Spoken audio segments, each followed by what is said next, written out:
Okay, there's one thing that made me really want to play this game. Whoa. Noob plays Final Fantasy XIV online.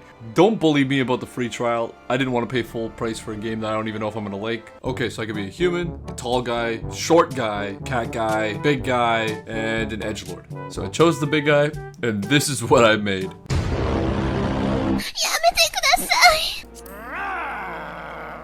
Why is he growling at me? Then I was told to choose a deity. Reading, I'm scared of reading. Architect and industry. My guy looks like an architect. Our name is Ostergrein Herford. He's so happy. That happiness was short-lived, as I was instantly put into a freaking queue. 1 hour later. Oh. Oh, it's so pretty. Oh, it's so bright, it's no longer pretty. There I am, I'm a dainty little fairy guy.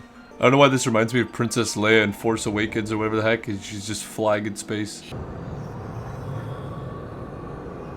Who in the Darth Vader is that? I went Super Saiyan. Oh, Kamehameha Hammer?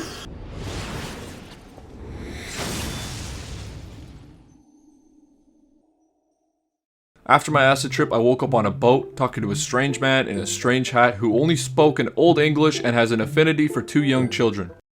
FBI, open up! After a very, very long conversation with this man, we went up to the top deck to get a breath of fresh air where he asked me a very important question. Why did you become an adventurer? And I promptly responded, to gain power, to win glory, to amass a fortune. Does that work? No. So after that awkward interaction, we started to get shot at by pirates, so we ran down to the bottom of the ship to stay safe because we're a bunch of wimps. Despite the fact that I went through 3 minor panic attacks because I was scared for my life, everything seemed to be okay because we got away. And boom, we've arrived in Limsa Laminsa. And you can see, my character is smiling because we finally get to play the game and no more more cutscenes. Great. Okay, now that the creep is gone, we finally get to play. Never mind. We're finally playing, but because I didn't read the dialogue, I went to not 1, but 2 places I wasn't supposed to go to when I just had to talk to the guy in front of me. After talking to my brother from another mother, he instructed me to go and chat with the Adventurers Guild to check in. But before that, I had to do a little dance. At the Adventurers Guild, I was introduced to Badaron, who wants me to get a lay of the land of Luma Laminsa, whatever the heck it's called. In the middle of our conversation, some guards who I just talked to are now accusing me of being the person who shot at the ship that I had arrived on. They saw me arrive on. These guys suck, so Badaron has my back and says I'm someone's cousin's grandma's friend's bestie. And boom, that was enough for them. Once again, I didn't read the dialogue of the quest, so I ended up going to multiple places I wasn't supposed to go when I was supposed to talk to one NPC in the Adventurers Guild. The person I had to talk to is Ninja, who essentially just gave me information of what to do and where to go in Luma Laminsa. Because I'm a lazy wiener, I took the elevator down to the lower decks where I picked up herbs. Yes, I picked up herbs. Then I talked to a strange man who ended up pointing me in the direction of a crystal, which I had to hum to. This game is so much fun. To wrap up the tour of the city, I had to go and talk to the merchants and also the Marauders Guild. And just like that, quest complete. For the next story quest, I have to be level 4 and I'm only level 3, so I decided to pick up 1 quest before leaving the town in search of an adventure. We finally get a taste of combat as my current quest is to slay 4 Arololas. I cannot pronounce any name in this game. 1, 2, 3, and 4. When turning in my quest, I received a new piece of armor. I was super excited, but I was not the correct level, so I started defeating monsters to get XP so I could put on the new piece of armor.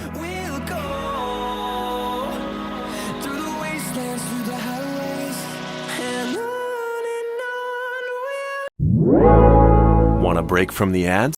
And I wish I knew before, but they gave me a dress. With my dress, it's now time to continue my main story. So I meet these pirates who work on a farm because that makes sense, and apparently there's been missing people all over the city, and it's my job to find these missing people, even though I'm the least experienced out of any person in the guild. But But before that, I have to do a few more quests to get some more armor so I'm more prepared for the job. This included me picking some weeds and smashing some rocks. And that was it because I found a merchant and bought a bunch of armor. Now that I have a full set of armor, I went and talked to the pirate guy. When talking to him, he rewarded me with an axe, and I didn't say thank you because I chose violence today. I was given a lead regarding the missing people in the city. This took me to a cave, which I could not find for literally 15 minutes, but I finally found it. But during those 15 minutes, because I have ADHD, I did these weird duty battles. The duty battles basically just consisted of me fighting enemies and helping out the ops, that consisting of the same guys who accused me of shooting down the ship that I was on. I love the subtitles during the battle. I saw "Be gone," "Try that again," and "Gya ha ha ha." Now back to the main story. I got to the cave and I decided to kill every single monster that I could see in that cave because remember, I chose violence today.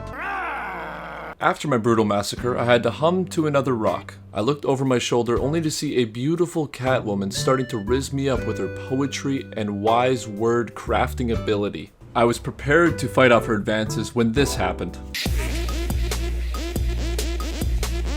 I don't know why I find this so funny, but this was literally our character's reaction to seeing this monster. Stone cold. After a long, hard-fought battle, we finally took down the monster. After the battle, I noticed a blue crystal on the ground, which I picked up and instantly got knocked out and put into another acid trip, where I was floating in space in some sort of Triforce-looking thing, and poof, big giant cosmos, big tall crystal, and me flying as a crystal around the crystal. After I woke up from my acid trip, the Catwoman was still trying to riz me up. Apparently while I was asleep, she did some Brooklyn Nine-Nine detective work and found a dagger in the monster's back. This dagger supposedly is used to cut rope, which would make her believe that the pirates are the ones who aggravated this monster. Now remember, the pirates are the one that sent me on this mission to potentially kill a monster. Little sussy. Anyways, this is me explaining my acid trip. As you can see, the Catwoman is very pleased. So we went our separate ways and I ran back to the pirates to confront them about the dagger. Turns out it was just a misunderstanding and there's other pirates out there that eventually I'll meet. Anyone else hungry for Denny's?